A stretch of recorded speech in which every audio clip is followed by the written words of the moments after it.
There guys, my name's Tim.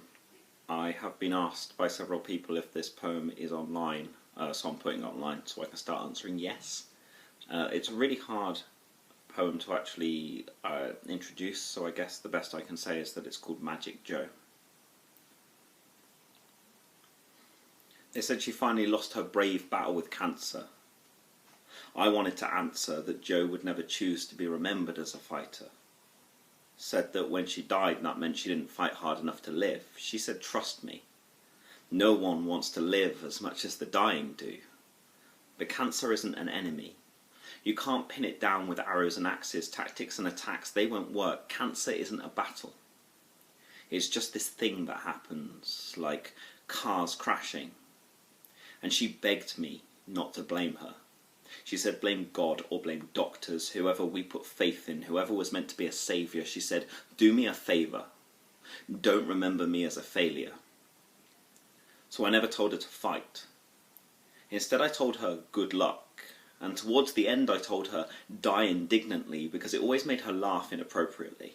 And that's who she'll always be to me, not some bleeding heart plugged into bleeping machines, but my friend, who giggled on her deathbed.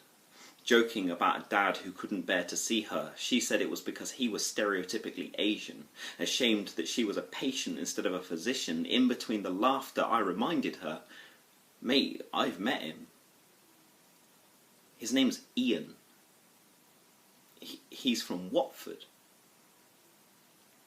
She said, sometimes the truth is so scary, all you can do is laugh in the face of it. Whenever anyone asked her cancer, she would answer no. Capricorn. And I don't want to mourn Joe who lost. I want to remember Magic Joe. Joe who danced through these streets with no hat and no hair and no wig and no cares, because when you have an inoperable tumour at the base of your skull, who gives a fuck who stares? She had bigger things to deal with than their rejection and bigger dreams to live than their acceptance. That darkness that made them so scared to live, well, she was singing into it right up until the end.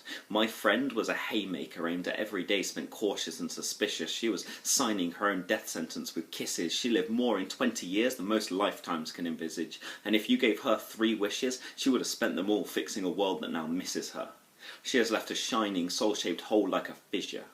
She said, so many people worry about being safe and warm. Me, I want to be a thunderstorm. I want everyone to feel my force. And some might get caught in the downpour, but I hope they dance in the rain. Scream their name into exploding skies. Realise that there is more to this life than being safe and being dry. And I am proud to say that she poured over me. Taught me the beauty of every sunset and every night sky. Every blossom, every landscape, every bright pair of eyes. She has catalysed my life into a stream of opportunities that she'll never see. She said, don't cry for me. Live for me. Be everything that you can be. Sing my name into the rain and the wind in the same way on those same days that really let me live.